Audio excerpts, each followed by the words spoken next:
This winter solstice for so many people, me included, is really hard when we only have a few hours of sunlight every day. I think in Colorado tomorrow we'll have 9 hours of all sunlight, and that's because the sun sets in the west and our mountains are to the west of us, and so the sun sets much earlier. But even if you are on the East Coast, you're probably only looking at about 10 hours of sunshine tomorrow. And it's oppressive. And this week can be oppressive. Yeah, it's holiday week and cheers and all that, but it can also be really hard. It can be a financial strain. It can be an emotional strain. Our families are strained. Our political system is strained. And so darkness tends to just come around. I even remember 42 years ago now taking the bar prep and feeling this darkness that I was never going to get it, that there was so much. How could I possibly get through it? What happens if I don't pass?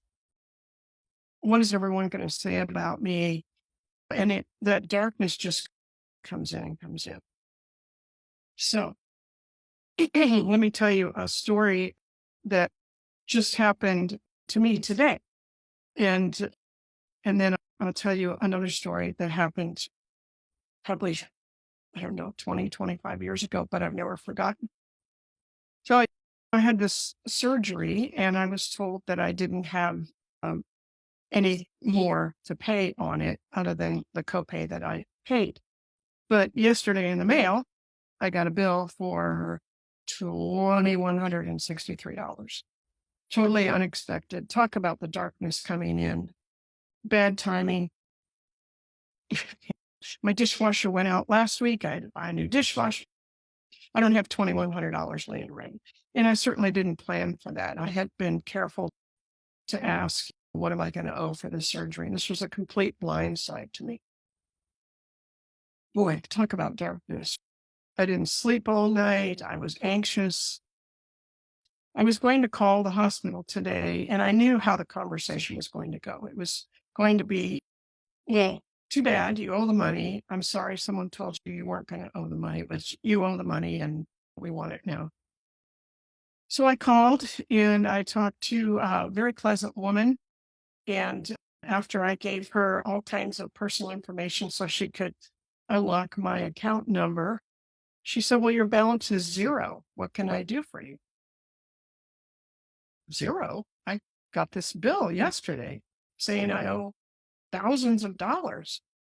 And she said, I don't know why you got that bill, but you can just ignore it.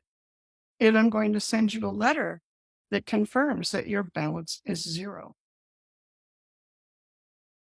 Wow. Talk about a light in the darkness.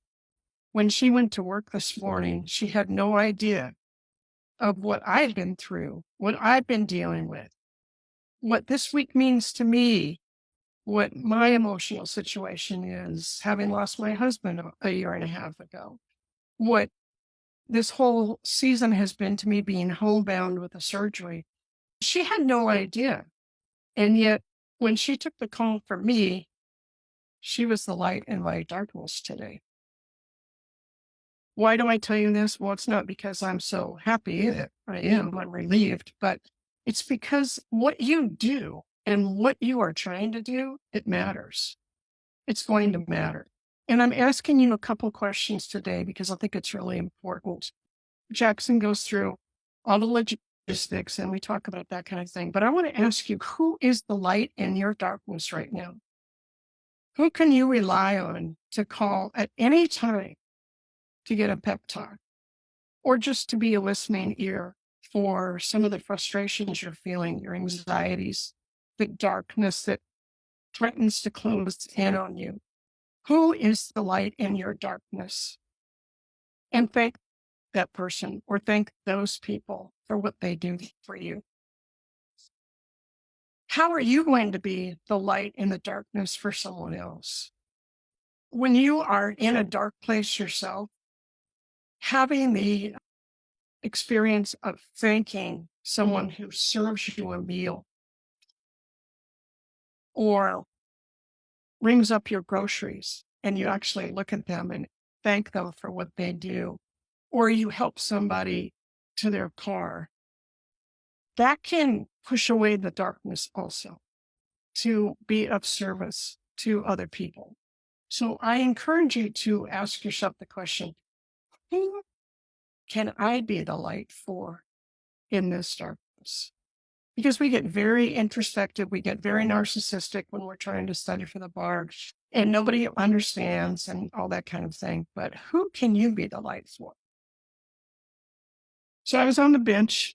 I don't know. I had a misdemeanor docket, probably 150 cases I had to get through in one day. And I came in, I was in a foul mood anyway, because I think there was bad weather and trying to get to the courthouse. And we had some staff meeting and we were told all this stuff that we were doing wrong. And so I went into the courtroom and I looked at my docket sheet. Oh my gosh, holy cow, how am I going to get through all these cases? And about the sixth case, there was a man who was, I could smell him across the ring. He was so scruffy. He was so unkempt, unshaven. His hair was sticking out everywhere. It was obvious he hadn't taken a shower for a long time. And I called him up, his case, and I do what I always do. I said, sir, do you know what you're charged with? And sir, do you understand your rights? And sir, have you had an opportunity to talk to the prosecutor this morning? And this guy starts crying. And I looked down at his case, which was something very minor. And I looked at his rap sheet, which was pretty clean. And I didn't understand why he was crying. And I said, sir, you're not in that much trouble. You don't need to be afraid to be in the courtroom here today with me. And I don't understand. Why are you crying? And he said, Your Honor, it's been over 10 years since anyone addressed me as sir.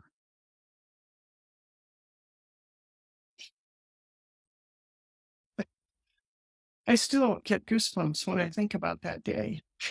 This was just a case. I had no idea when I showed up that day that I was going to be the light in the darkness for this guy. What you do and what you're trying to do matters. Remember that when you're studying, when you're trying to get it all together, when the darkness threatens to come in. I can encourage you to get a candle, light it, put it by you while you're studying, and remember, you are the light in the darkness of this world, and we need you. We need you to pass the bar. We need you to serve the underrepresented people in this country, in this world. All it took was me calling this guy sir. It was the light in the darkness. Believe in yourself. What you do matters.